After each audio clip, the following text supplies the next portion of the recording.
The Star Treader, and Other Poems by Clark Ashton Smith. Narrated by Matthew Schmitz. Nero. This Rome, that was the toil of many men, the consummation of laborious years, fulfillment's crown to visions of the dead, and image of the wide desire of kings, is made my darkling dreams' effulgency, fuel of vision, brief embodiment of wandering will and wastage of the strong, fierce ecstasy of one tremendous hour, when ages piled on ages were aflame to all the years behind and years to be.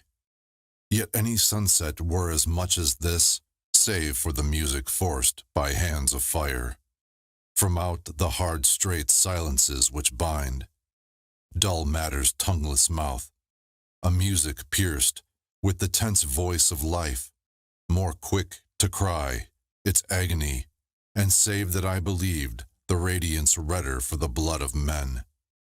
Destruction hastens and intensifies. The process that is beauty manifests, ranges of form unknown before, and gives motion and voice and hue where otherwise bleak inexpressiveness had leveled all. If one create, there is the lengthy toil, the labored years and days league toward an end, less than the measure of desire, mayhap, after the sure consuming of all strength, and strain of faculties that otherwhere were loosed upon enjoyment, and at last remains to one capacity nor power, for pleasure in the thing that he hath made. But on destruction hangs but little use of time or faculty, but all is turned to the one purpose, unobstructed, pure, of sensuous rapture and observant joy, and from the intensities of death and ruin, one draws a heightened and completer life, and both extends and vindicates himself. I would I were a god, with all the scope of attributes that are the essential core of Godhead and its visibility. I am but emperor, and hold awhile the power to hasten death upon his way, and cry a halt to worn and lagging life. For others, but for my own self, may not delay the one nor bid the other speed. There have been many kings, and they are dead, and have no power in death save what the wind confers upon their blown and brainless dust, to vex the eyeballs of posterity. But were I God, I would be overlord of many kings, and were as breath to guide their dust of destiny. And were I God, exempt from this mortality which clogs perception and clear exercise of will, what rapture it would be, if but to watch destruction crouching at the back of time, the tongueless dooms which dog the traveling suns, the vampire silence at the breast of worlds, fire without light that gnaws the base of things, and Leth's mounting tide that rots the stone of fundamental spheres. This were enough, till such time as the dazzled wings of will came up with power's accession, scarcely felt for very suddenness. Then would I urge the strong contention and conflicting might of chaos and creation, matching them, those immemorial powers, inimical, and all their stars and gulfs subservient, dynasts of time and anarchs of the dark, in closer war reverseless, and would set new discord at the universal core, a Samson principle to bring it down in one magnificence of ruin. Yea, the monster chaos were mine unleashed hound, and all my power destruction's own right arm. I would exult to mark the smoldering stars renew beneath my breath their elder fire, and feed upon themselves to nothingness. The might of suns, slow-paced with swinging weight, of myriad worlds were made at my desire, one long rapidity of roaring light, through which the voice of life were audible, and singing of the immemorial dead, whose dust is loosened into vaporous wings with soaring rack of systems ruinous. And were I weary of the glare of these, I would tear out the eyes of light and stand above a chaos of extinguished suns that crowd and grind and shiver thunderously, lending vast voice and motion, but no ray, to the stretched silence of the blinded gulfs. Thus would I give my Godhead space and speech for its assertion, and thus pleasure it, hastening the feet of time with casts of worlds, like careless pebbles, or with shattered suns, brightening the aspect of eternity. Chant to Sirius. What nights retard thee, O Sirius? Thy light is as a spear, and thou penetratest them as a warrior that stabbeth his foe, even to the center of his life. Thy rays reach farther than the gulfs. They form a bridge thereover, that shall endure till the links of the universe are unfastened and drop apart, and all the gulfs are one, disserved by suns no longer. How strong art thou in thy place! Thou stridest thine orbit, and the darkness shakes beneath thee, as a road that is trodden by an army. Thou art a god, in thy temple that is hallowed with light, in the night of infinitude, and whose floor is the lower void.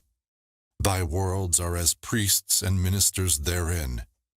Thou furrowest space even as a husbandman, and sowest it with alien seed. It beareth alien fruits, and these are thy testimony, even as the crops of his fields are the testimony of a husbandman. The Star Treader.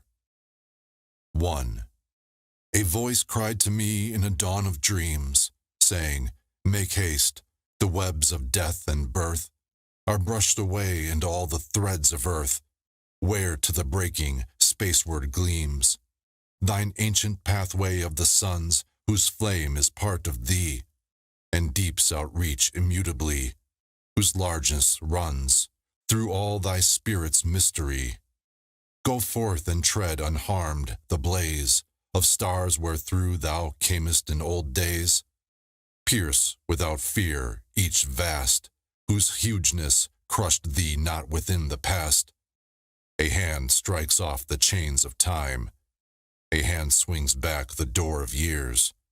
Now fall earth's bonds of gladness and of tears, and opens the straight dream to space sublime. 2. Who rides a dream, what hand shall stay? What eye shall note or measure meet his passage on a purpose fleet, the thread and weaving of his way? It caught me from the clasping world, and swept beyond the brink of sense.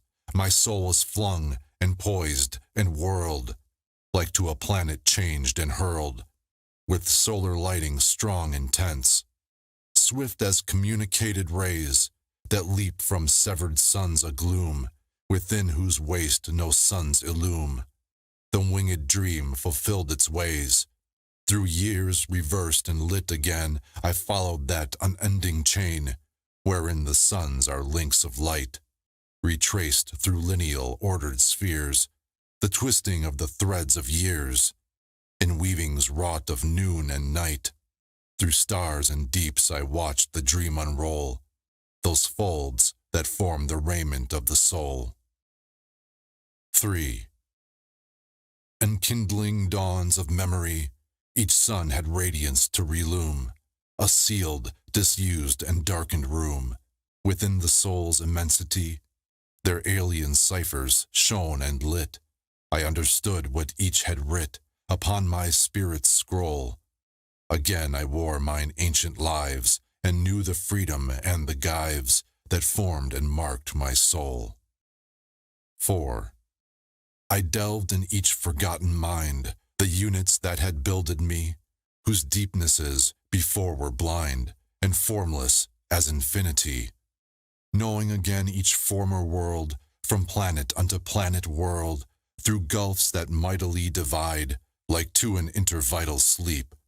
One world I found where souls abide, like winds that rest upon a rose, thereto they creep, to loose all burden of old woes.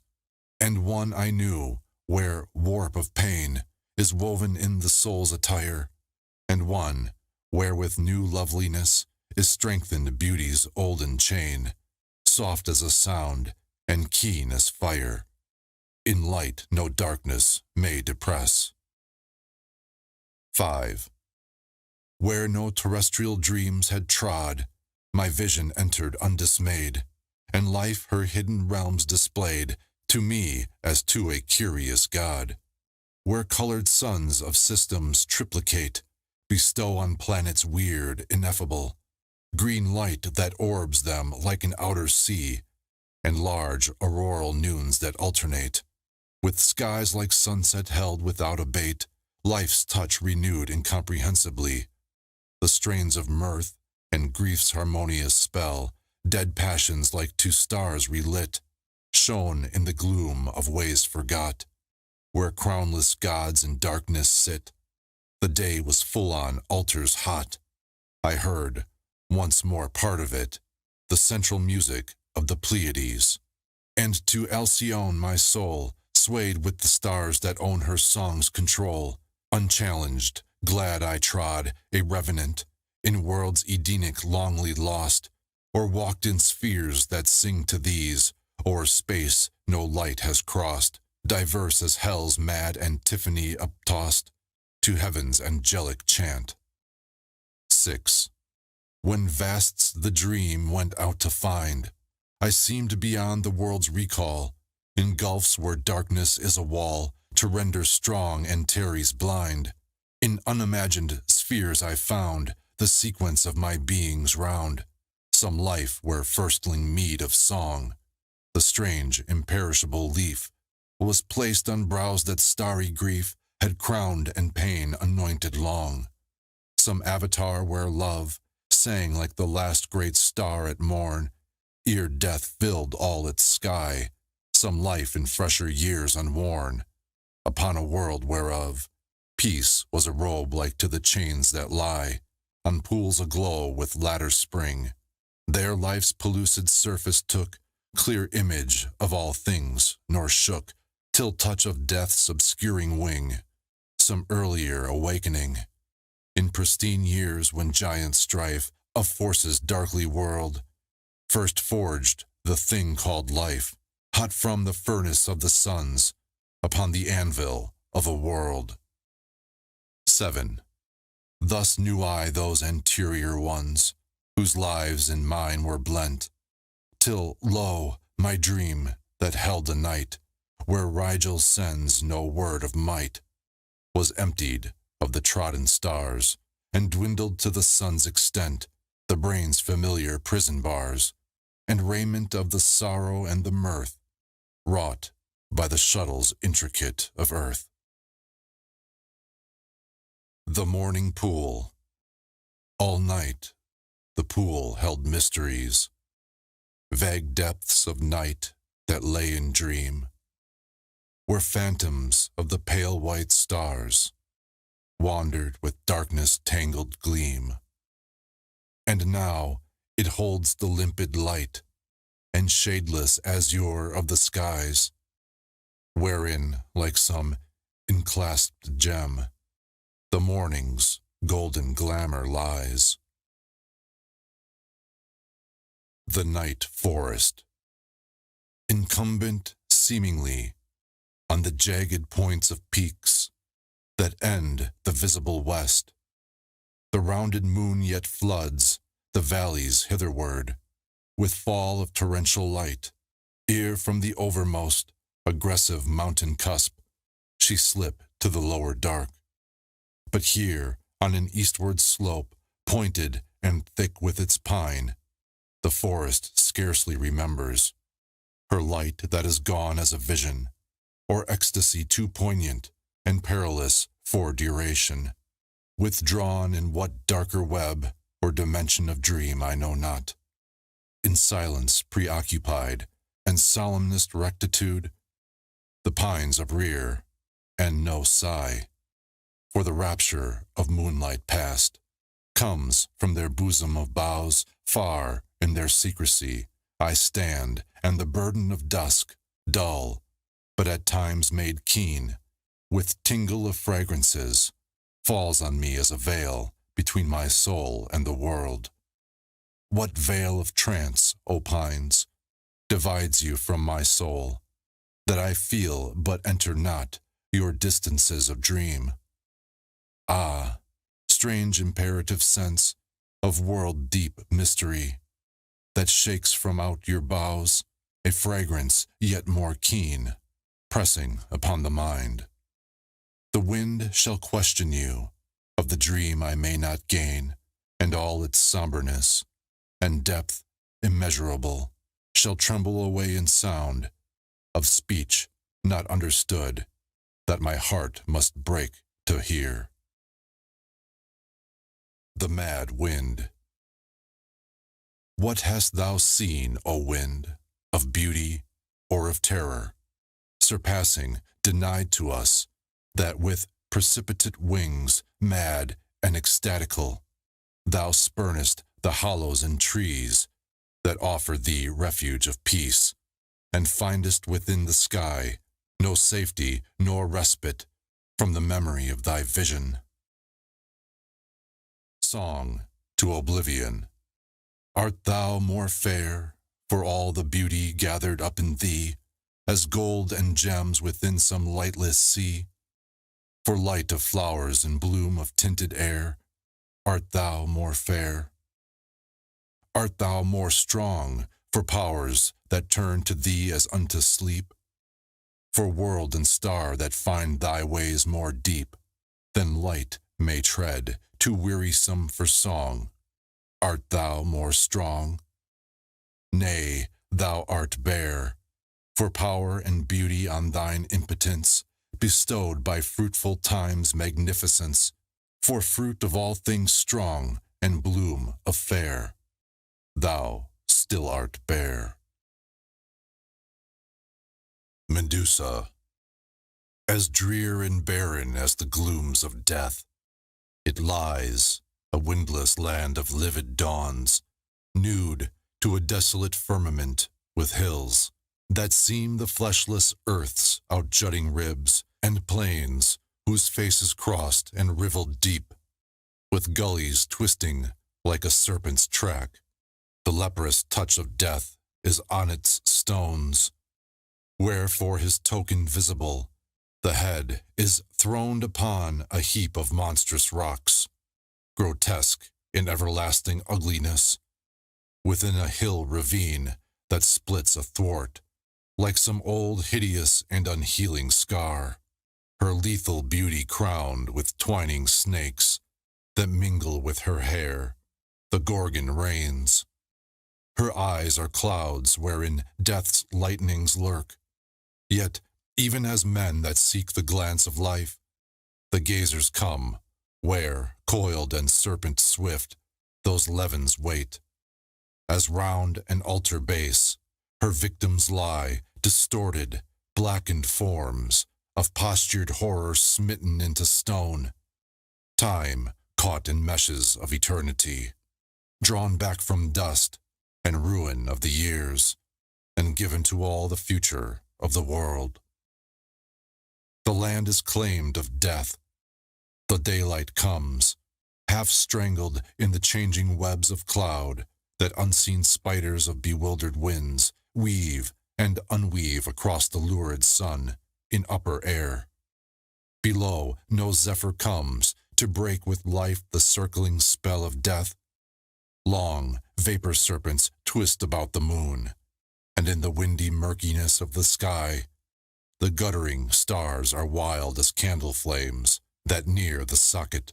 Thus the land shall be, and death shall wait throned in Medusa's eyes, till, in the irremeable webs of night, the sun is snared, and the corroded moon, a dust upon the gulfs, and all the stars, rotted and fallen like rivets from the sky, letting the darkness down upon all things. Ode to the Abyss. O many-gulfed, unalterable one, whose deep sustains, far-drifting world and sun, thou wast ere ever star put out on thee, and thou shalt be. When never world remains, when all the sun's triumphant strength and pride is sunk in voidness absolute, and their majestic music wide, in vaster silence rendered mute. And though God's will were night to dusk the blue, and law to cancel and disperse the tangled tissues of the universe, and mold the suns anew, his might were impotent to conquer thee, O invisible infinity. Thy darks subdue all light that treads thee down a space, exulting o'er thy deeps. The cycles die, and lo, thy darkness reaps the flame of mightiest stars, in aeon implicating wars. Thou tearest planets from their place, worlds granite-spined to thine arrogance yield, their treasures centrally confined, in crypts by continental pillars sealed. What suns and worlds have been thy prey, through unhorizoned stretches of the past? What spheres that now essay time's undimensioned vast, shall plunge forgotten to thy gloom at length, with life that cried its query of the night, to ears with silence filled? What worlds unborn shall dare thy strength, girt by a sun's unwearied might, and dip to darkness when the sun is stilled? O incontestable abyss, what light in thine embrace of darkness sleeps? What blaze of a sidereal multitude no peopled world is left to miss? What motion is at rest within thy deeps? What gyres of planets long become thy food? Worlds unconstrainable that plunged therein to peace, like tempest-worn and crew-forsaken ships, and the suns that fell to huge and ultimate eclipse and lasting gyre release. What sound thy gulfs of silence hold, stupendous thunder of the meeting stars, and crash of orbits that diverged, with life's thin song are merged. Thy quietudes enfold, paean and threnody as one, and battle blare of unremembered wars, with festal songs, sung in the realms of ruined spheres, and music that belongs to younger, undiscoverable years. With words of yesterday, who may stay thy soundless, world-devouring tide? O thou whose hands pluck out the light of stars, are worlds grown but as fruit for thee? May no sufficient bars nor marks invitorate abide to baffle thy persistency? Still and unstriving now, what plottest thou within thy universe ulterior deeps, dark as the final lull of suns? What new advancement of the night on citadels of stars around whose might thy slow encroachment runs, and crouching silence thunder potent sleeps? The soul of the sea. A wind comes in from the sea, and rolls through the hollow dark like loud, tempestuous waters. As the swift recurrent tide, it pours adown the sky, and rears at the cliffs of night, appiled against the vast. Like the soul of the sea, hungry, unsatisfied, with ravin of shores and of ships, come forth on the land to seek new prey of tideless coasts. It raves, made hoarse with desire, and the sounds of the night are dumb with the sound of its passing. The butterfly. 1. O wonderful and winged flower, that hoverest in the garden close, finding in mazes of the rose the beauty of a summer hour.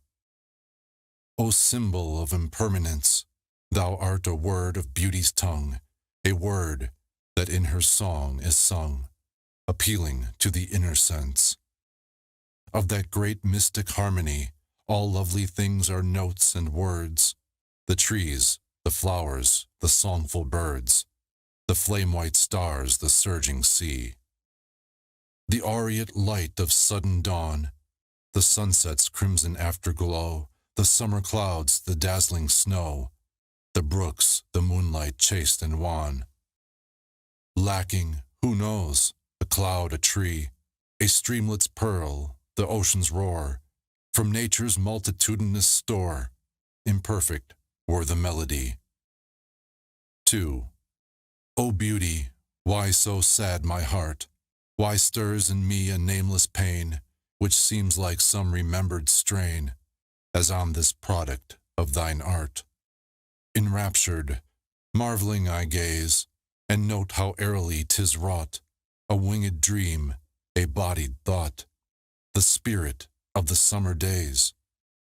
Thy beauty opes, O butterfly, the doors of being with subtle sense of beauty's frail impermanence, and grief of knowing it must die.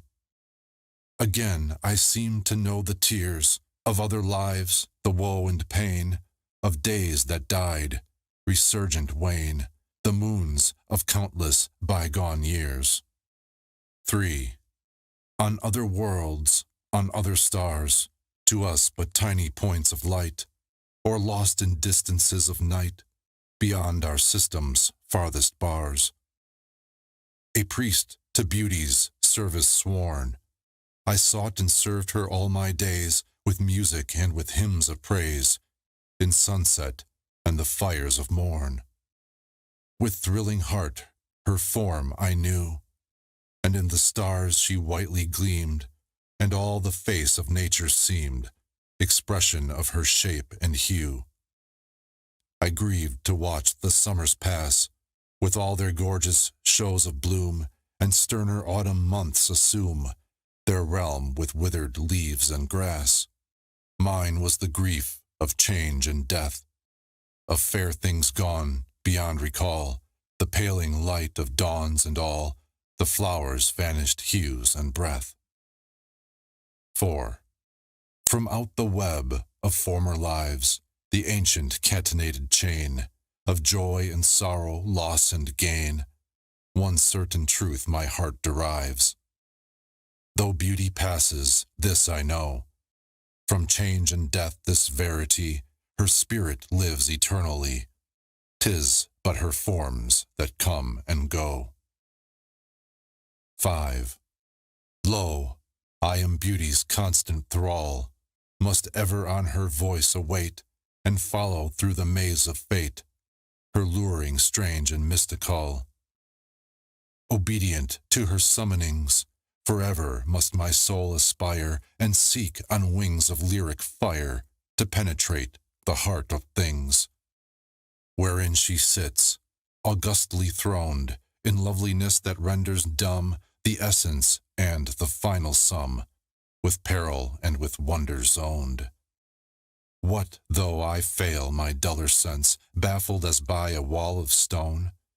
The higher desire, the search alone, are their own prize and recompense. The price. Behind each thing a shadow lies. Beauty hath ever its cost. Within the moonlight flooded skies, how many stars are lost. The mystic meaning. Alas, that we are deaf and blind to meanings all about us hid. What secrets lurk the woods amid, what prophecies are on the wind.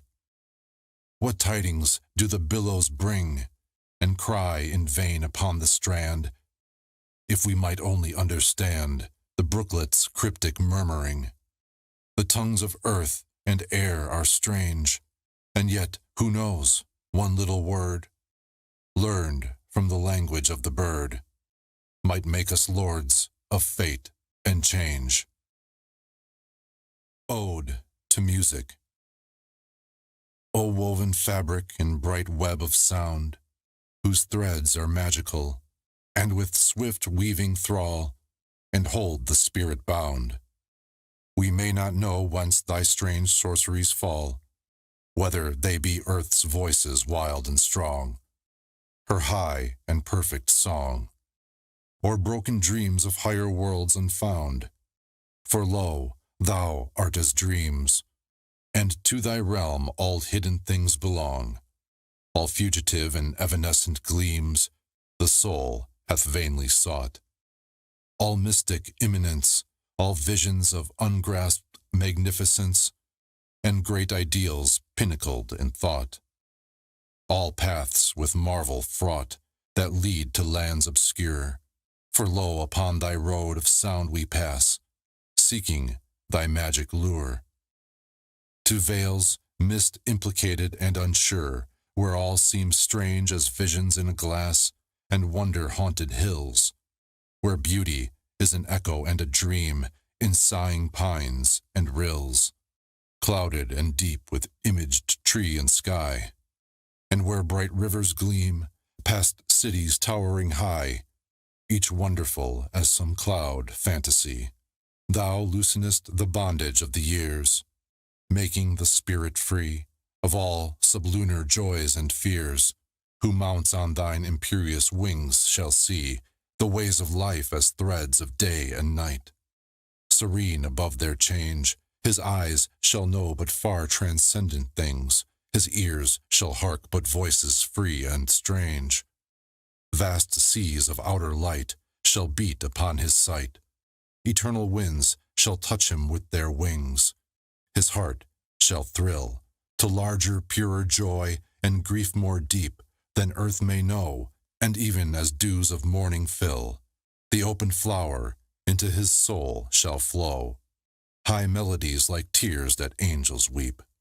Then shall he penetrate the veils and outer barriers of sound, and near the soul of melody, where, wrapped in aural splendors ultimate, his soul shall see the marvel and the glory that surround eternal beauty's shrine, and catch afar the glint divine of her moon-colored robe, or haply hear, with world-oblivious ear, some echo of her voice's mystery. Thou hast love's power to find the soul's most secret chords that else were still, and stirrest them till they thrill, disclosed to least faint movements of thy wind. Thine oral sorcery o'erwhelms the heart as sunset storms the sight, for thou art beauty bodied forth in sound, her colors bright, and diverse forms expressed in harmony. Within thy bound, the flare of morning is become a song, a tree and flower and music sweet and long, and in thy speech the power and majesty that swing planet and sun and each dim atom of the system manifest, become articulate, expressed. Like ocean in the brooklet's whispering, beyond the woof of finite things, thy threads of wonder deep entangled lie, time's intertexturings within eternity, with song, mayhap, to be his memories, for beauty borders nigh the ultimate, eternal verities. The last night. I dreamed a dream. I stood upon a height, a mountain's utmost eminence of snow, whence I beheld the plain outstretched below, to a far sea horizon dim and white. Beneath the sun's expiring ghastly light, the dead world lay, phantasmally aglow. Its last fear-weighted voice, a wind, came low. The distant sea lay hushed as with a fright. I watched, and lo, the pale and flickering sun, in agony and fierce despair, flamed high, and shadow slain went out upon the gloom.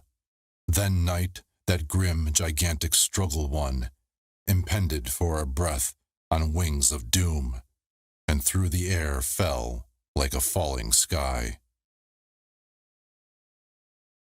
Ode on Imagination. Imagination's eyes, outreach and distance far, the vision of the greatest star that measures instantaneously, enisled therein as in a sea, its cincture of the system-laden skies. Abysses closed about with night, a tribute yield to her retardless night, and matter's gates disclose the candent ores, rock-held in furnaces of planet cores. She penetrates the sun's transplendent shield, and through the obstruction of his vestment dire, pierces the centermost sublimity of his terrific heart, whose gurge of fire heaves upward like a monstrous sea, and, inly riven by titanic throes, fills all his frame with outward cataract of separate and immingling torrent streams, her eyes exact, from the moon sphinx that wanes and grows, in wastes celestial, alien dreams, brought down on wings of fleetest beams. Adown the clefts of underspace she rides, her steed a falling star, to seek where void and vagueness are some mark or certainty of place. Upon their heavenly precipice, the gathered suns shrink back aghast from that interminate abyss and threat of sightless anarchs vast. She stands endued with supermundane crowned and vestitures of imperies that include all underworlds and overworlds of dream, kingdoms o'ercast and eminent heights extreme, where moon transcending light endures. She wanders in fantastic lands where grow, in scarce discerned fields and closes blind, vague blossoms stirred by wings of eidolons, or roves in forests where all sound is low. Each voice that shuns the noiseful day and enters there to find twilight that naught exults nor grieves, is quickly turned to the susurrus leaves. Upon some supersensual eminence, she hears the fragments of a thunder loud, where lightnings of ulterior truth intense flame through the walls of hollow cloud. But these she may not wholly grasp, with incomplete terrestrial clasp. Her eyes inevitably see, 'neath rounds and changes of exterior things, the movements of essentiality, of ageless principles that alter not to temporal alterings, unswerved by shattered worlds upbuilt once more, and stars no longer hot, or broken constellations strewn, like coals about the heavenly floor, and rush of night upon the noon, of their lost worlds, unsphered restorelessly in icy deserts of the sky, from the beginning of the spheres, when systems nebulous outthrown drove back the brinks of nullity with limitary marks, till end of suns and sunless death of years to her are known. The unevident, inseparable links that bind all deeps, all suns, all days and darks. The wind and the moon. O list to the wind of the night, O hark, how it shrieks as it goes on its hurrying quest. Forever its voice is a voice of the dark. Forever its voice is a voice of unrest. O list to the pines as they shiver and sway 'neath the ceaseless beat of its myriad wings, how they moan and they sob like living things that cry in the darkness for light and day. Now bend they low as the wind mounts higher, and its eerie voice comes piercingly, like the plaint of humanity's misery, and its burden of vain desire. Now to a sad, tense whisper it fails, then wildly and madly it raves and it wails. Oh, the night is filled with its sob and its shriek, its weird and its restless yearning cry, as it races adown the darkened sky, with scurry of broken clouds that seek, borne on the wings of the hastening wind, a place of rest that they never can find, and around the face of the moon they cling. Its fugitive face to veil they spire, but ever and ever it peereth out, rending the cloud ranks that hem it about. And it seemeth a lost and phantom thing, like a phantom of dead desire. Lament of the Stars. One tone is mute within the starry singing, the unison, fulfilled, complete before. One chord within the music sounds no more, and from the stir of flames, forever winging, the pinions of our sister, motionless, in pits of indefinable duress, are fallen beyond all recovery by exaltation of the flying dance, or rhythms holding as with sleep or trance, the maze of stars that only death may free, flung through the void's expanse. In gulfs depressed, nor in the gulfs exalted, shall shade nor lightening of her flame be found, in space that litten orbits gird around, nor in the bottomless abyss unvaulted, of unenvironed all-outlying night, allotted gyre nor lawless comet flight, shall find, and with its venturous ray return, from gloom of undiscoverable scope, one ray of her to gladden into hope. The doubtful eyes denied that truthward yearn, the faltering feet that grope, beyond restrainless boundary nights surpassing all luminous horizons limited, the substance and the light of her have fed, ruin and silence of the nights amassing.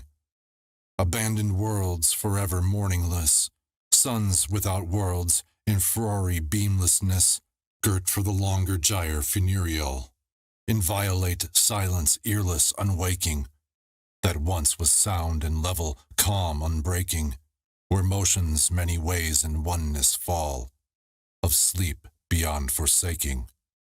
Circled, with limitation unexceeded, our eyes behold exterior mysteries, and gods unascertainable as these, shadows and shapes irresolubly heated, phantoms that tower and substance scarcely known. Our sister knows all mysteries, one alone, one shape, one shadow, crowding out the skies, whose eyeless head and lipless face debar all others, nameless or familiar, filling with night all former lips and eyes, of God and ghost and star. For her all shapes have fed the shape of night, all darker forms and dubious forms or pallid, are met and reconciled where none is valid, but unto us solution nor respite. Of mysteries multiform incessancy, from unexplored or system-trodden sky, shall come, but as a load importunate, enigma past and mystery foreseen, weigh mightily upon us and between. Our sorrow deepens and our songs abate, in cadences of Thurine. A gloom that gathers silence looms more closely, and quiet centering darkness at its heart. But from the certitude of night depart, uncertain God nor eidolon less ghostly, but stronger grown with strength obtained from light, that failed and power lent by the stronger night. Perplex us with new mystery and doubt. If these are flames that deathward toss and fall, be festal lights or lights funereal, for mightier gods within the gulfs without, phantoms more cryptical. New shadows from the wings of time unfolding, across the depth and eminence of years, fall deeplier with the broadening gloom of fears, prophetic-eyed with planet hosts beholding. The night take form upon the face of suns, we see, thus grief's vaticination runs, presageful sorrow for our sister slain. A night wherein all sorrow shall be past, one with night's single mystery at last, nor vocal sun, nor singing world remain, as time's elegast. The maze of sleep. Sleep is a pathless labyrinth, dark to the gaze of moons and suns, through which the colored clue of dreams, a gossamer thread, obscurely runs. The winds. To me the winds that die and start, and strive in wars that never cease, are dearer than the level peace that lies unstirred at summer's heart. More dear to me the shadowed wold, where, with report of tempest rife, the air intensifies with life, than quiet fields of summer's gold. I am the wind's admitted friend. They seal our linked fellowships, with speech of warm or icy lips, with touch of west and east that blend. And when my spirit listless stands, with folded wings that do not live, their own assuageless wings they give, to lift her from the stirless lands. Within the place unmanifest, where central truth is immanent, lies there a vast entire continent, of sound and movement one in rest. I know not this, yet in my heart I feel that where all truths concur, the shrine is peaceless with the stir of winds that enter and depart. The Mask of Forsaken Gods. Scene: a moonlit glade on a summer night.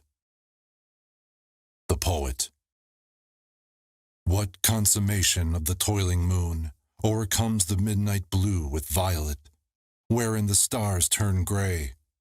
The summer's green, edged and strong by day, is dull and faint beneath the moon's all-dominating mood, that, in this absence of the impassioned sun, sways to a sleep of sound and calm of color, the live and vivid aspect of the world, subdued as with the great expectancy which blurs beginning features of a dream, things and events lost neath an omening of central and oppressive bulk to come. Here, where the theater of a miracle, if such, within a world long alienate from its first dreams and shut with skeptic years, might now befall. The Philosopher. The huntress rides no more across the upturned faces of the stars. 'Tis but the dead shell of a frozen world, glittering with desolation. Earth's old gods, the gods that haunt like dreams each planet's youth, are fled from years incredulous and tired, with penetrating of successive masks that give but emptiness they served to hide. Remains not faith enough to bring them back. Pan to his wood, Diana to her moon, and all the visions that made populous an eager world where time grows weary now. Yet youth that lives might for a little claim the pantheon of dream on such a night, when 'neath the growing marvel of the moon, the films of time wear perilously thin, and thought looks backwards to the simpler years, till all the vision seems just beyond. If one have faith, it may be that he shall behold the gods, once only, and no more, because of time's inhospitality for which they may not stay. The Poet. Within the marvel of the light, what flower of active wonder from quiescence springs?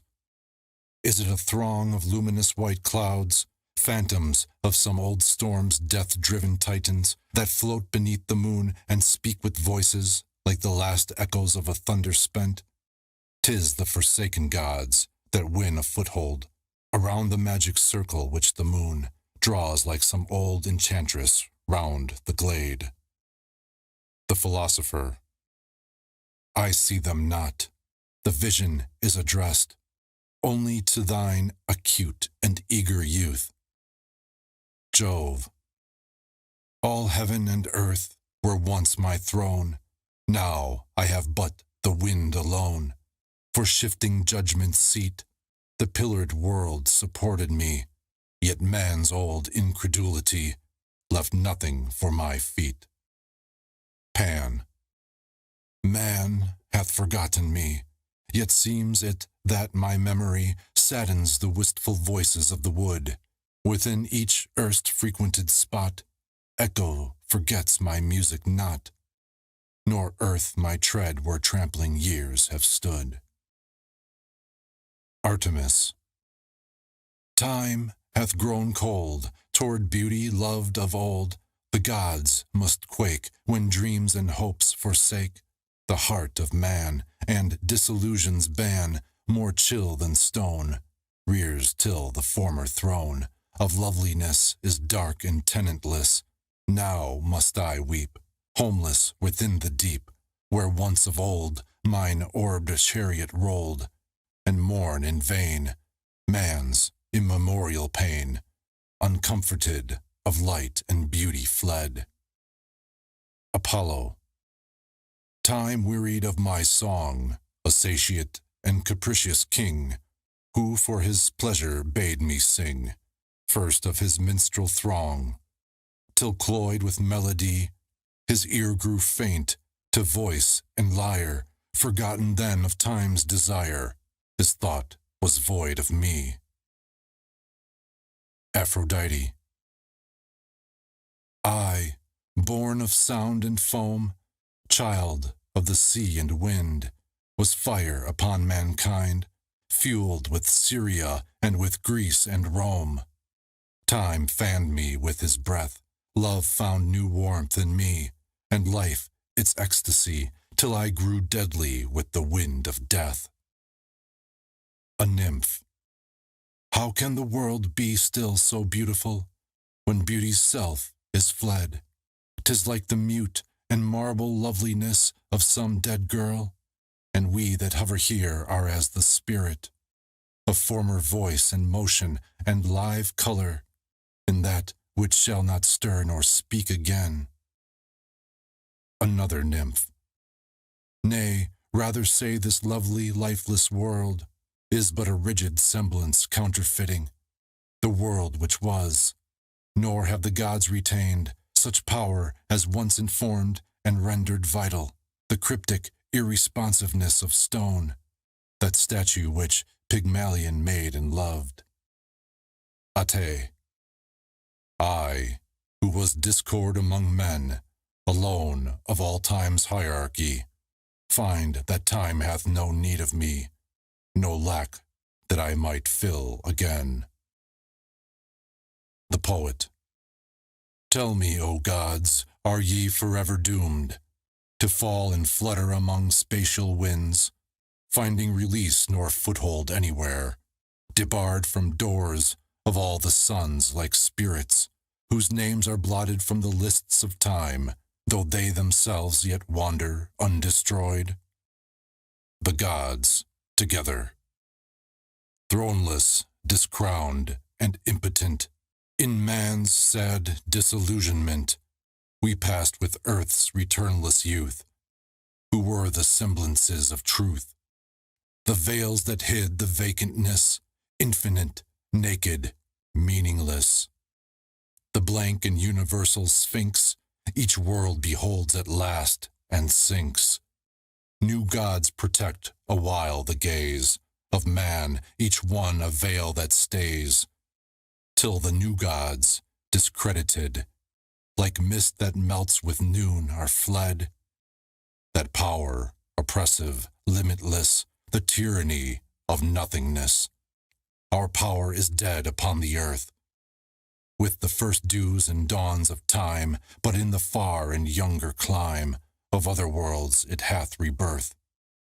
Yea, though we find not entrance here, astray like feathers on the wind, to neither earth nor heaven consigned, fresh altars in a distant sphere, are keen with fragrance, bright with fire, new hearths to warm us from the night, till banished thence we pass in flight, while all the flames of dream expire. A sunset. As blood from some enormous hurt, the sanguine sunset leapt, across it, like a dabbled skirt, the hurrying tempest swept. The Cloud Islands. What islands marvelous as these, that gem the sunset's tides of light, opals aglow in saffron seas, how beautiful they lie and bright, like some new-found Hesperides. What varied, changing magic hues tint gorgeously each shore and hill, what blazing, vivid golds and blues their seaward winding valleys fill, what amethysts their peaks suffuse. Close held by curving arms of land, that out within the ocean reach, I mark a fairy city stand, set high upon a sloping beach that burns with fire of shimmering sand. Of sunset light is formed each wall, each dome a rainbow bubble seems, and every spire that towers tall, a ray of golden moonlight gleams. Of opal flame is every hall. Alas, how quickly dims their glow! What veils their dreamy splendors mar!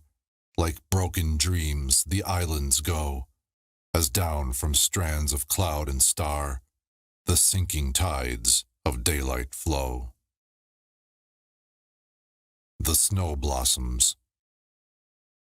But yester-eve the winter trees reared leafless, blackly bare, their twigs and branches poignant marked upon the sunset flare. White-petaled opens now the dawn, and in its pallid glow, revealed, each leaf-lorn, barren tree stands white with flowers of snow. The summer moon. How is it, O moon, that melting, unstintedly, prodigally, on the peak's hard majesty, till they seem diaphanous and fluctuant as a veil, and pouring thy rapturous light through pine and oak and laurel, till the summer sharpened green, softening and tremulous in a lustrous miracle. How is it that I find, when I turn again to thee, that thy lost and wasted light is regained in one magic breath? The return of Hyperion. The dungeon clefts of Tartarus are just beyond yon mountain girdle, whose mass is bound around the bulk of the dark, unstirred, unmoving east. Alike on the mountains and the plain, the night is as some terrific dream that closes the soul in a crypt of dread, apart from touch or sense of earth, as in the space of eternity. What light unseen perturbs the darkness? Behold, it stirs and fluctuates between the mountains and the stars that are set as guards above the prison of the captive Titan god. I know that in the depths beneath Hyperion divides the pillared vault of dark, and stands a space upon its ruin. Then light is laid upon the peaks as the hand of one who climbs beyond, and lo, the sun, the sentinel stars, are dead with overpotent flame, and in their place Hyperion stands. The night is loosened from the land, as a dream from the mind of the dreamer. A great wind blows across the dawn, like the wind of the motion of the world. Leth. I flow beneath the columns that upbear the world and all the tracts of heaven and hell. Foamless I sweep where sounds nor glimmers tell. My motion, nadir ward, no moment's flare, gives each to each the shapes that, unaware, commingle at my verge to test the spell of waves intense with night, whose deeps compel one face from pain and rapture and despair.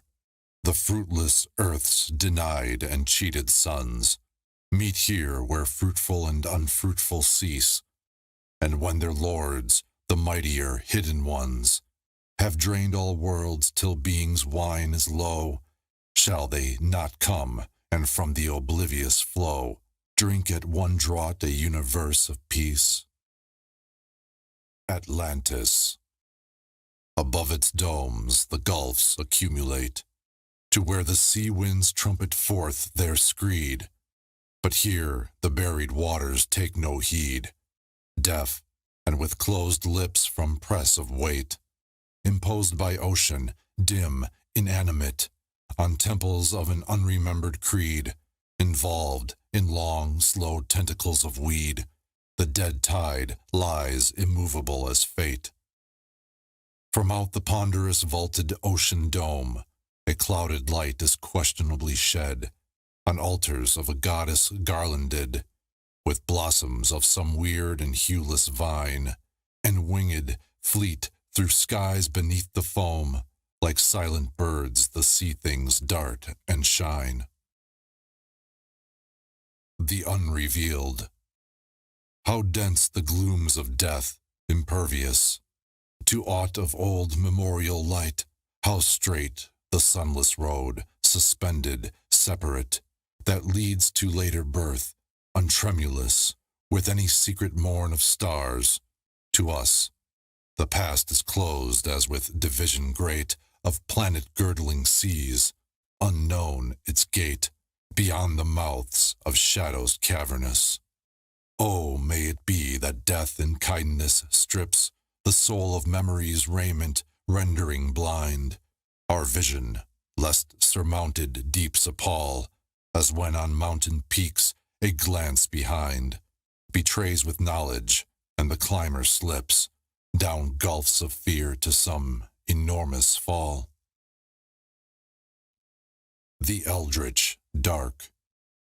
Now, as the twilight's doubtful interval closes with night's accomplished certainty, a wizard wind goes crying eerily, and in the glade unsteady shadows crawl, timed to the trees whose voices rear and fall, as with some dreadful witch's ecstasy, flung upward to the dark whence glitters free the crooked moon impendent over all.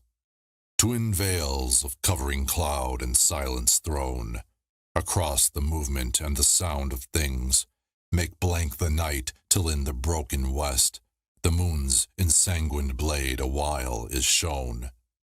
The night grows whole again, the shadows rest, gathered beneath a greater shadow's wings. The cherry snows. The cherry snows are falling now, down from the blossom-clouded sky, of zephyr-troubled twig and bough. In widely settling whirls they fly.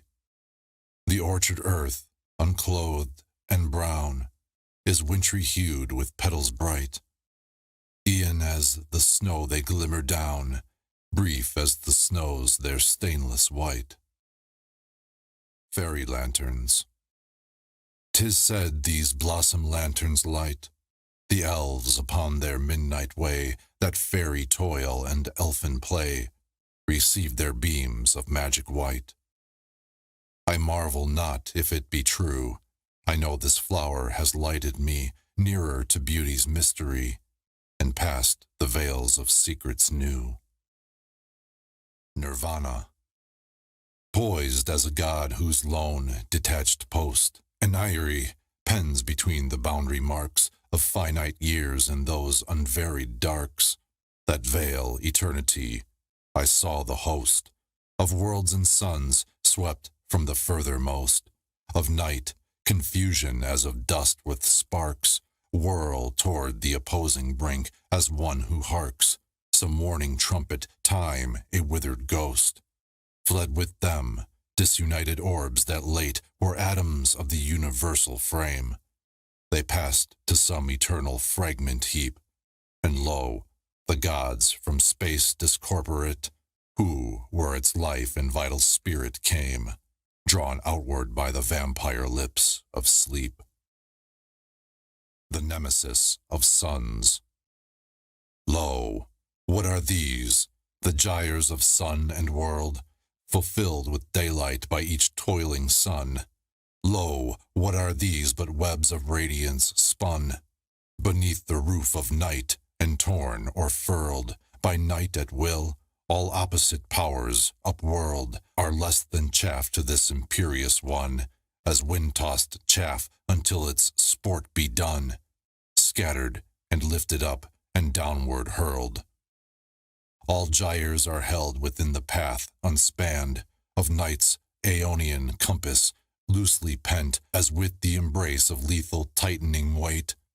All suns are grasped within the hollow hand of night, the Godhead soul, omnipotent, whose other names are Nemesis and Fate. White Death. Methought the world was bound with final frost, the sun made hueless as with fear and awe, illumined yet the hands it could not thaw. Then on my road, with instant evening crossed, death stood, and in its shadowy films enwound, mine eyes forgot the light until I came where poured the inseparate, unshadowed flame of phantom suns in self-irradiance drowned.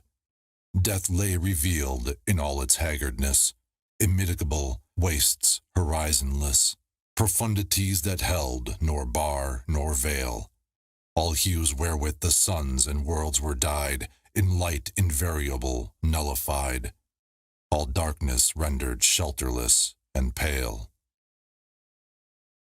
Retrospect and forecast.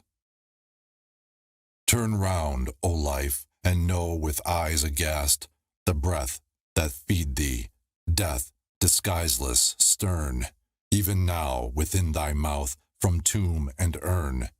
The dust is sweet, all nurture that thou hast was once as thou, and fed with lips made fast on death, whose sateless mouth it fed in turn, kingdoms debased and thrones that starward yearn. All are but ghouls that batten on the past. Monstrous and dread must it forever abide, this unscapable alternity? Must loveliness find root within decay, and night devour its flaming hues away? Sickening, with life not turn eventually, or ravenous death at last be satisfied? Shadow of nightmare. What hand is this that unresisted grips my spirit as with chains, and from the sound and light of dreams compels me to the bound, where darkness waits with wide expectant lips, albeit thereat my footing holds, nor slips. The threats of that omnipotence confound all days and hours of gladness girt around, with sense of near, unswervable eclipse. So lies a land whose noon is plagued with whir of bats than their own shadows swarthier, whose flight is traced on roofs of white abodes, wherein, from court to court, from room to room, in hieroglyphics of abhorrent doom, is slowly trailed the slime of crawling toads. The Song of a Comet. A plummet of the changing universe, far cast I flare. Through gulfs the sun's uncharted orbits bind, and spaces bare, that intermediate darks immerse by road of sun nor world confined. Upon my star, undominated gyre, I mark the systems vanish one by one. Among the swarming worlds I lunge, and sudden plunge, close to the zones of solar fire, or mid the mighty rack of stars undone. Flash, and with momentary rays, compel the dark to yield their aimless forms, whose once far potent blaze, in ashes chilled, is now inured. A space revealed, I see their planets turned, were holders of the heritage of breath, exultant rose, and sank to barren death. Beneath the stars' unheeding eyes, adown contiguous skies, I pass the thickening broom of systems yet unshaped, that hang immense along mysterious shores of gloom, or see, uncomplicated in their doom, the final and disastrous gyre of blinded suns that meet, and from their mingled heat and battle clouds intense overspread the deep with fire. Through stellar labyrinths I thrid, mine orbit placed amid the multiple and irised stars o'erhid, unsolved and intricate, in many a planet-swinging sun's estate. Oft times I steal in solitary flight along the rim of the exterior night that grips the universe, and then return past outer footholds of sidereal light to where the systems gather and disperse, and dip again into the web of things to watch it shift and burn. Hearted with stars, on peaceless wings I pierce where deep outstripping all surmise, the nether heavens drop unsunned, by stars and planets shunned, and then I rise, through vaulting gloom to watch the dark snatch at the flame of failing suns, or mark the heavy dusked and silent skies, strewn thick with wrecked and broken stars, where many a fated orbit runs, an arrow sped from some eternal bow, through change of firmaments and systems sent, and finding bourne nor bars, I flee nor know, for what eternal mark my flight is meant. The Retribution. Old Egypt's gods, Osiris, Ammon, Thoth, came on my dream in thunder, and their feet, revealed, were as the levin's fire and heat. The hosts of Rome, the Arab, and the Goth, have left their altars dark, yet stern and wroth. In olden power they stood, whose wings were fleet, and mighty as with strength of storms that meet, in mingled foam of clouds and ocean froth. Above my dream, with arch of dreaded wings, in judgment and in sentence of what crime I knew not sate the gods outcast of time. They passed, and lo, a plague of darkness fell, unsleeping and accursed with nameless things, and dreams that stood the ministers of hell. To the darkness. Thou hast taken the light of many suns, and they are sealed in the prison house of gloom. Even as candle flames hast thou taken the souls of men. With winds from out a hollow place, they are hid in the abyss as in a sea, and the gulfs are over them as the weight of many peaks, as the depths of many seas. Thy shields are between them and the light. They are past its burden and bitterness. The spears of the day shall not touch them. The chains of the sun shall not hale them forth. Many men there were in the days that are now of thy realm, that thou hast sealed with the seal of many deeps. Their feet were as eagle's wings in the quest of truth. Aye, mightily they desired her face, hunting her through the lands of life, as men in the blankness of the waste, that seek for a buried treasure house of kings. But against them were the veils, that hands may not rend nor sabers pierce, and truth was withheld from them, as a water that is seen afar at dawn, and at noon is lost in the sand before the feet of the traveler. The world was a barrenness, and the gardens were as the waste, and they turned them to the adventure of the dark, to the traveling of the land without roads, to the sailing of the sea that hath no beacons. Why have they not returned? Their quest hath found end in thee, or surely they had fared once more to the place whence they came, as men that have traveled into a fruitless land. They have looked on thy face, and to them it is the countenance of truth. Thy silence is sweeter to them than the voice of love, thine embrace more dear than the clasp of the beloved. They are fed with the emptiness past the veil, and their hunger is filled. They have found the waters of peace, and are athirst no more. They know a rest that is deeper than the gulfs, and whose seal is unbreakable as the seal of the void. They sleep the sleep of the suns, and the vast is a garment unto them. A dream of beauty.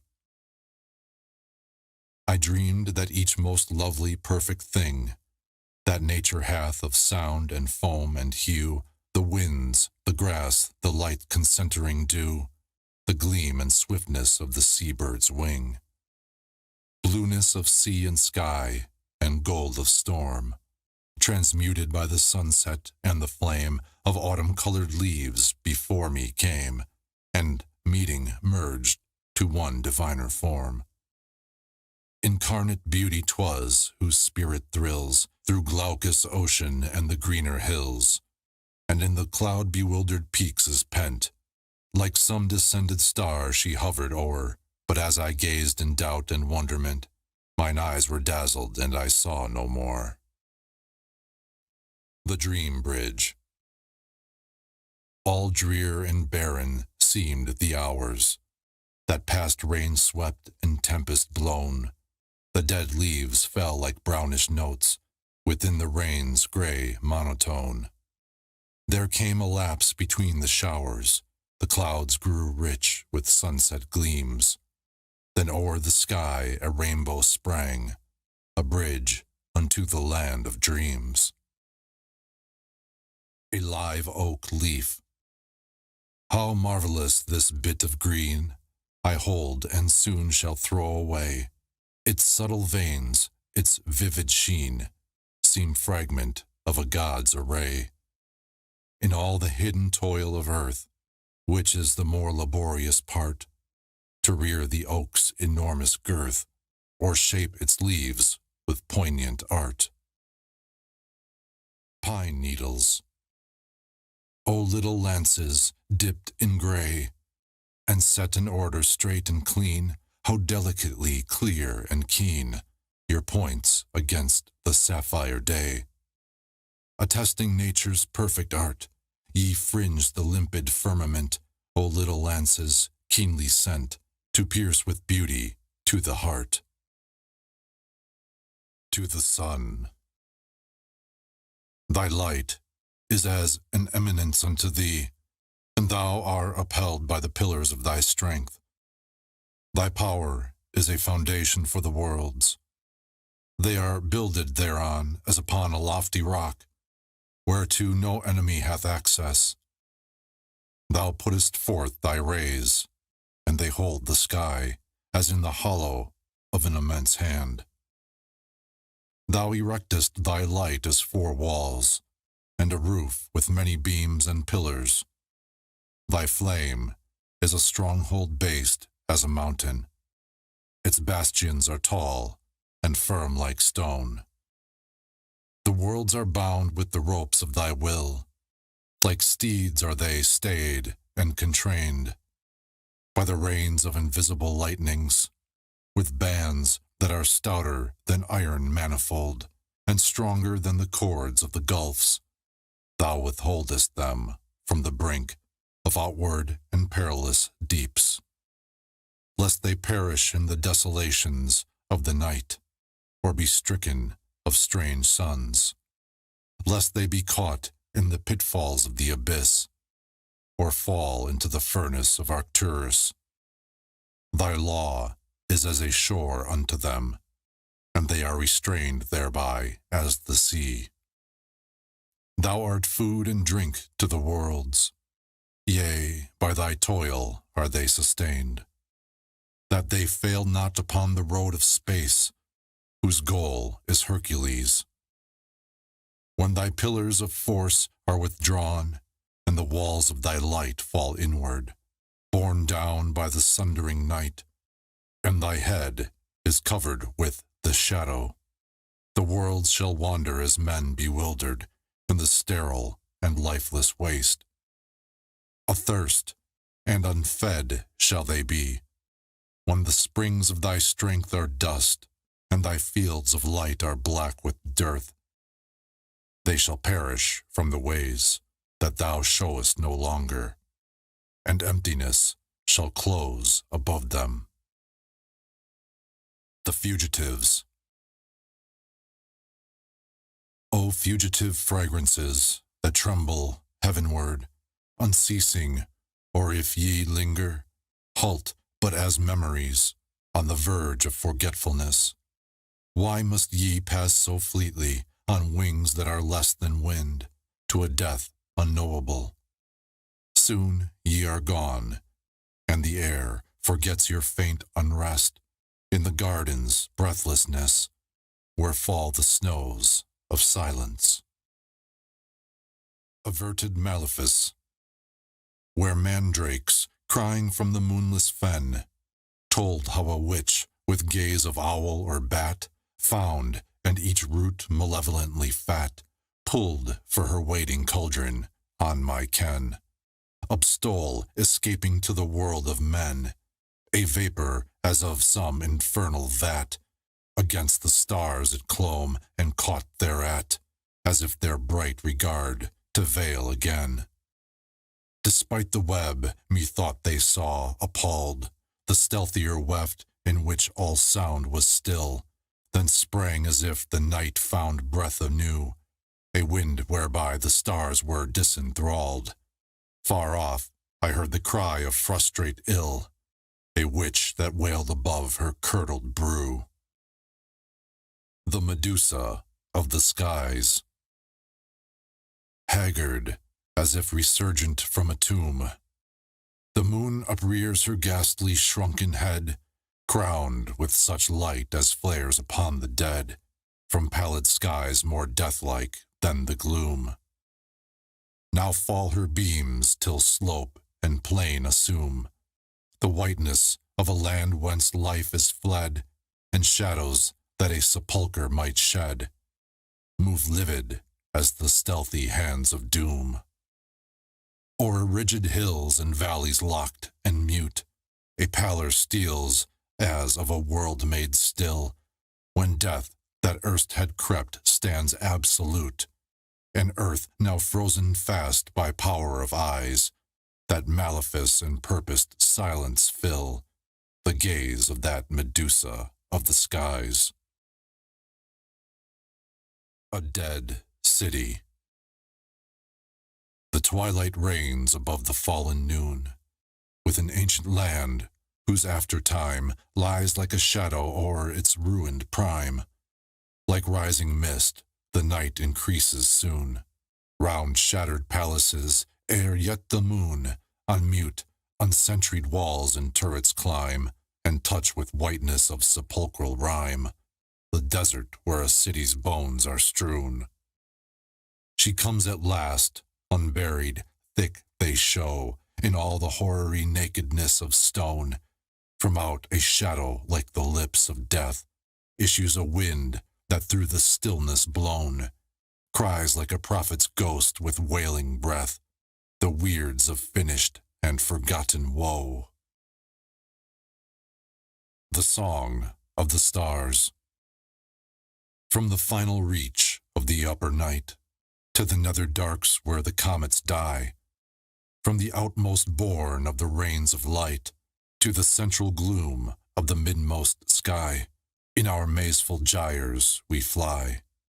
And our flight is a choral chant of flame that ceaseless fares to the outer void, with the undersong of the peopled spheres, the voices of comet and asteroid, and the wail of the spheres destroyed. Forever we sing to a God unseen. In the dark shall our voices fail? The void is his robe inviolate. The night is his awful veil.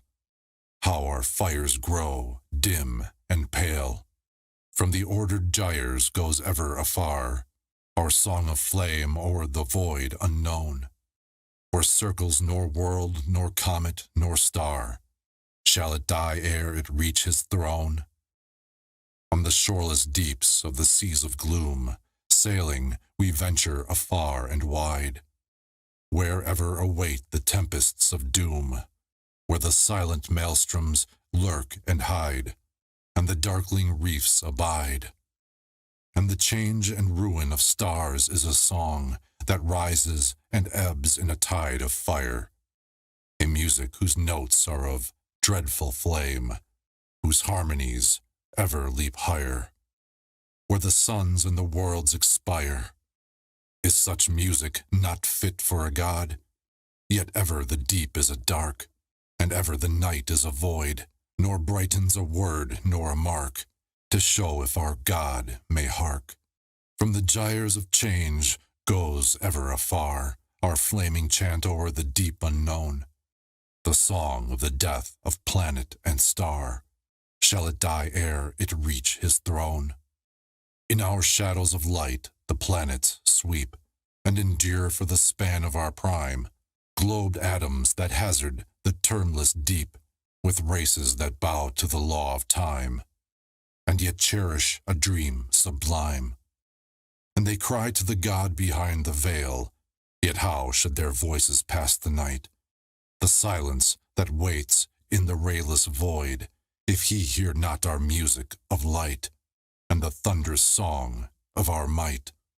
And they strive in the gloom for truth, yet how should they pierce the veil, when we, with our splendors of flame, in the darkness faint and fail, our fires, how feeble and pale.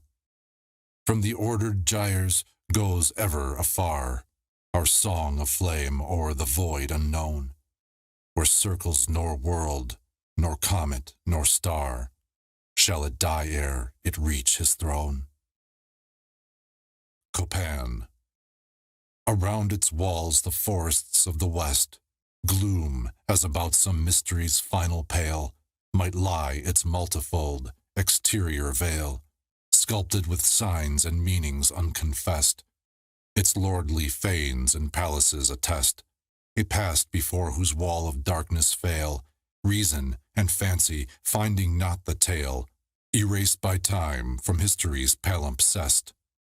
Within this place, that from the gloom of eld still meets the light, a people came and went, like whirls of dust between its columns blown. An alien race, whose record shadow held, is sealed within those of others long forspent, that died in sunless planets lost and lone. A Song of Dreams. A voice came to me from the night and said, what profit hast thou in thy dreaming of the years that are set, and the years yet unrisen? Hast thou found them tillable lands? Is there fruit that thou canst pluck therein, or any harvest to be mown? Shalt thou dig aught of gold from the mines of the past, or trade for merchandise in the years where all is rotten? Are they a sea that will bring thee to any shore, or a desert that vergeth upon aught but the waste? Shalt thou drink from the springs that are emptied, or find sustenance in shadows? What value hath the future given thee? Is there aught in the days yet dark that thou canst hold with thy hands? Are they a fortress that will afford thee protection against the swords of the world? Is there justice in them to balance the world's inequity, or benefit to outweigh its loss? Then spake I in answer, saying, of my dreams I have made a road, and my soul goeth out thereon, to that unto which no eye hath opened, nor ear become keen to hearken, to the glories that are shut past all access of the keys of sense, whose walls are hidden by the air, and whose doors are concealed with clarity. And the road is traveled of secret things, coming to me from far, of bodiless powers, and beauties without color or form, holden by any loveliness seen of earth. And of my dreams have I builded an inn, wherein these are as guests, and unto it come the dead, for a little rest and refuge, from the hollowness of the unharvestable wind, and the burden of too great space. The fields of the past are not void to me, who harvest with the scythe of thought, nor the orchards of future years unfruitful, to the hands of visionings. I have retrieved from the darkness the years and the things that were lost, and they are held in the light of my dreams, with the spirits of years unborn, and of things yet bodiless, as in an hospitable house. They shall live while the dreams abide. The Balance. The world upheld their pillars for a while. Now stood imperial on, and Memphis stood. The hot wind sifts across the solitude, the sand that once was wall and peristyle, or furrows like the main each desert mile, where ocean deep above its ancient food of cities fame forgot, the waste is nude, traceless as billows of each sunken pile. Lo, for that wrong shall vengeance come at last, when the devouring earth, in ruin won, with royal walls and palaces undone, and sunk within the desolated past, shall drift, and winds that wrangle through the vast immingle it with ashes of the sun. Saturn. Now were the Titans gathered round their king, in a waste region slipping toward the verge of drear extremities that clasp the world, a land half molded by the hasty gods and left beneath the bright scorn of the stars, grotesque, misfeatured, blackly gnarled with stone, or worn and marred from conflict with the deep, conterminate of chaos.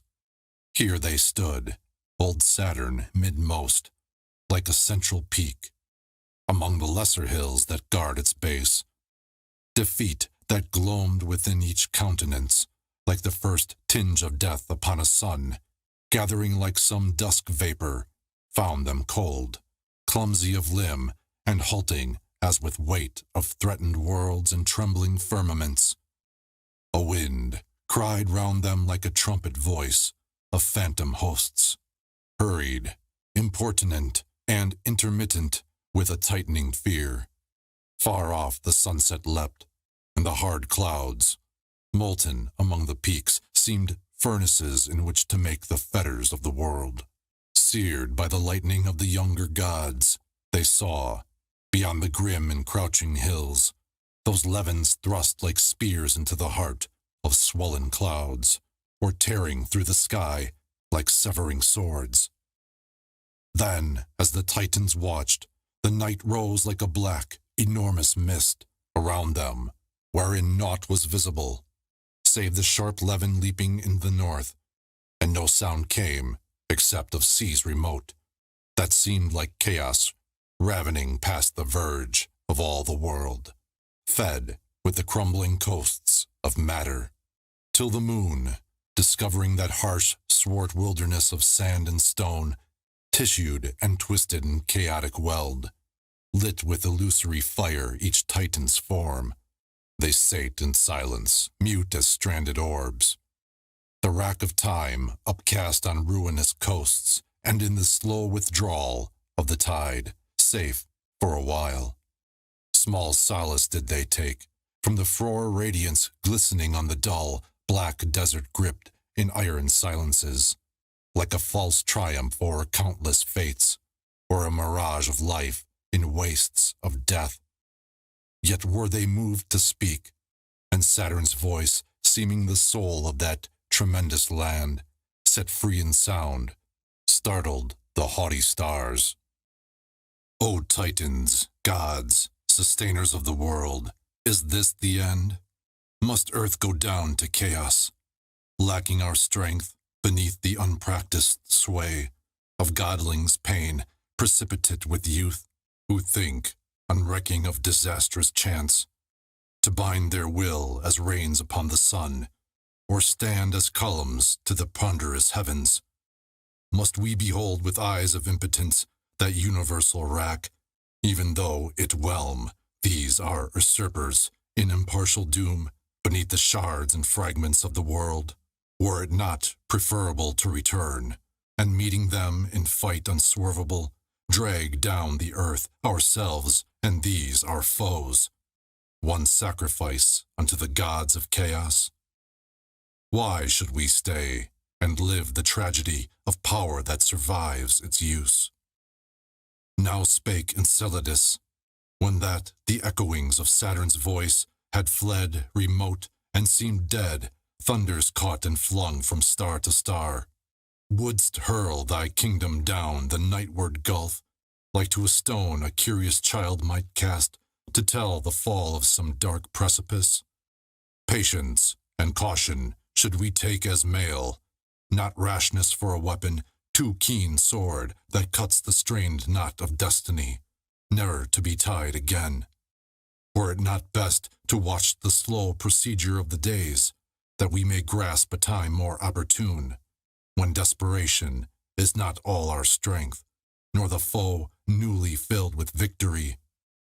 Then may we hope to conquer back thy realm, for thee, not for the gods of nothingness. He ceased, and after him no lesser god gave voice upon the shaken silences, none venturing to risk comparison, inevitable then, of eloquence with his. But silence, like the ambiguousness of signal and of lesser stars overcast, and merged in one confusion by the moon, possessed in that multitude till Saturn rose. Around his form the light intensified, and strengthened with addition, wild and strange, investing him as with a phantom robe, and gathering like a crown about his brow. His sword, whereon the shadows lay like rust, he took, and dipping it within the moon, made clean its length of blade, and from it cast swift flickerings at the stars.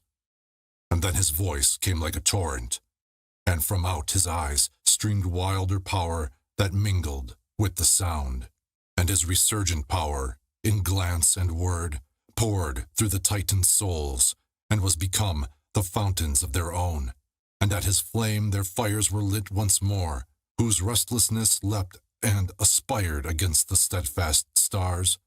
And now they turned, majestic with resolve, where, red upon the forefront of the north, Arcturus was a beacon to the winds, and with the flickering winds that lightly struck the desert dust, then sprang again in air, they passed athwart the foreland of the north.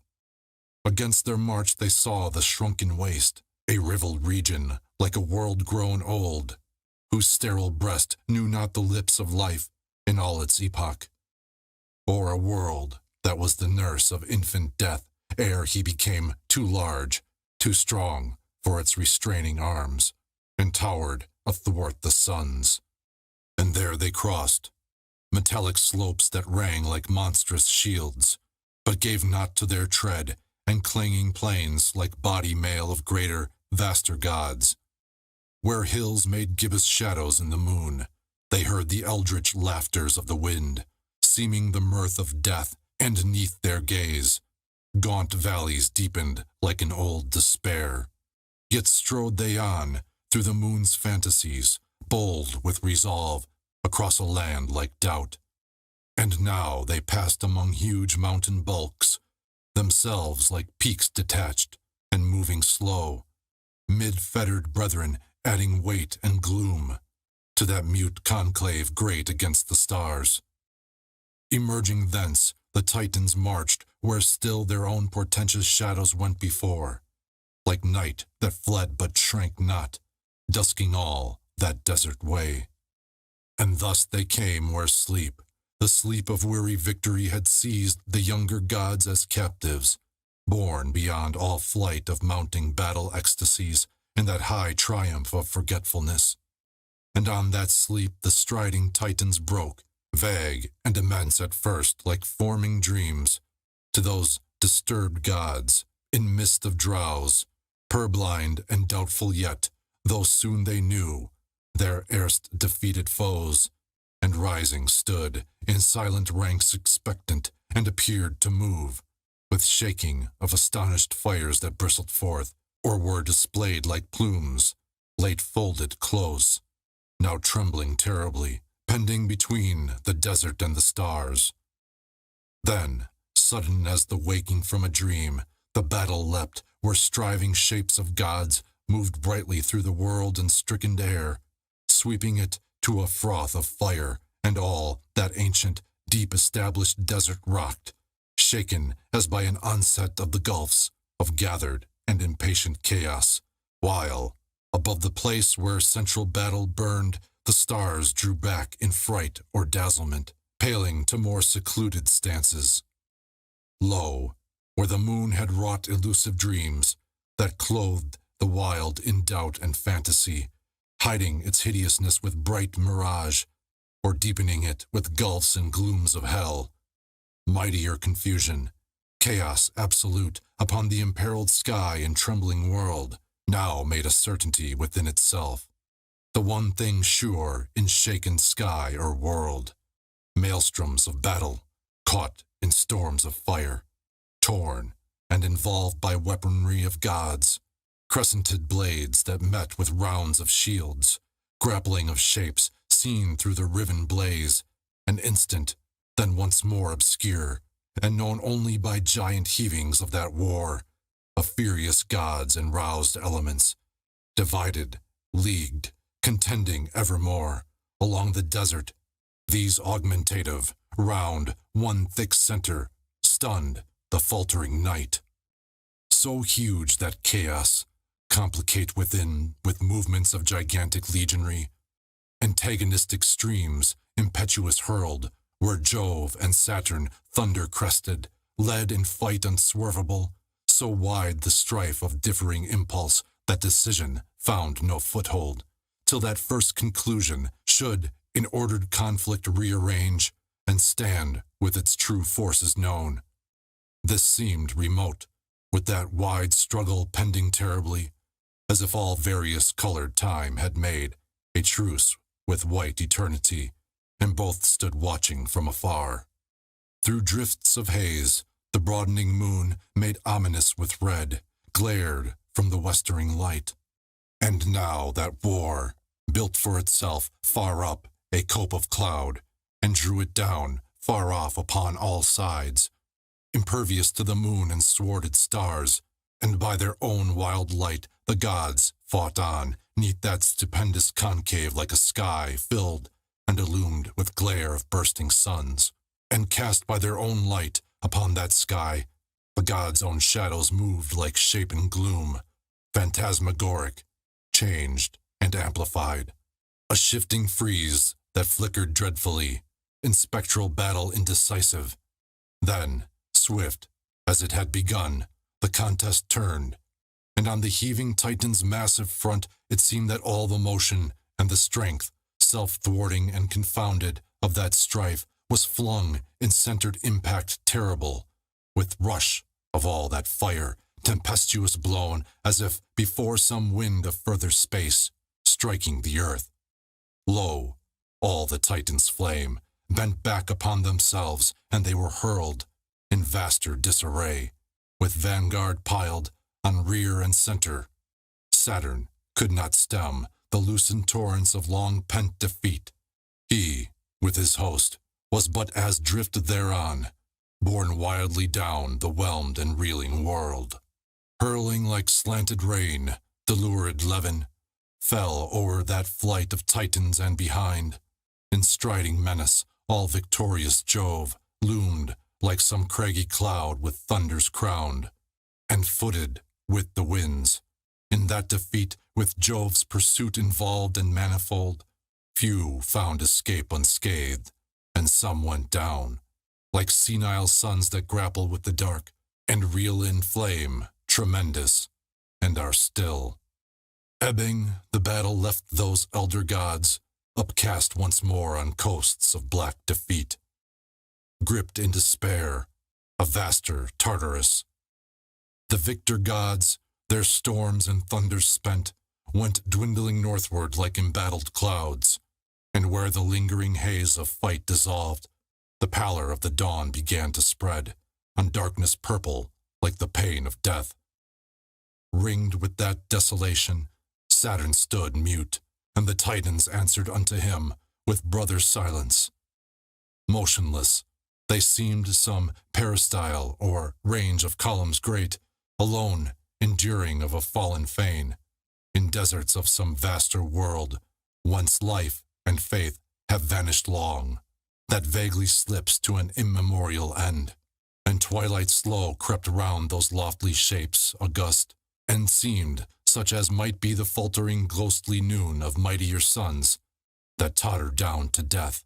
Then turned they, passing from that dismal place, blasted anew with battle, ere the swift striding of light athwart stupendous chasms and wasteful plains should overtake them there. Bowed with too heavy a burden of defeat, slowly they turned and passed upon the west, where, like a weariness immovable, in menace huge, the plain, its monstrous bulk, the peaks, its hydra heads, the whole world crouched against their march with the diminished stars. Finis. It seemed that from the west, the live red flame of sunset, eating the dead blue sky and cold, insensate peaks, was loosened slowly and fell. Above it, a few red stars burned down like low candle flames into the gaunt black sockets of the chill, insensible mountains. But in the ascendant skies, cloudless like some vast corpse, unfeatured, ceramentless, succeeded nor star nor planet, it may have been that black, pulseless dead stars arose and crossed, as of old, the heavens. But came no living orb, nor comet seeming the ghost, homeless, of an outcast world, seeking its former place, that is no more nor shall be in all the cosmos again. Null, blank, and meaningless, as a burnt scroll that blackens with the passing of the fire, lay the dead, infinite sky. Lo, in the halls of time, I thought, the torches are out. The revelry of the gods, or lamentation of demons, for which their flames were lit, over and quiet at last, with the closing peace of night, whose dumb, dead, passionless skies enfold the living world, as the sea a sinking pebble.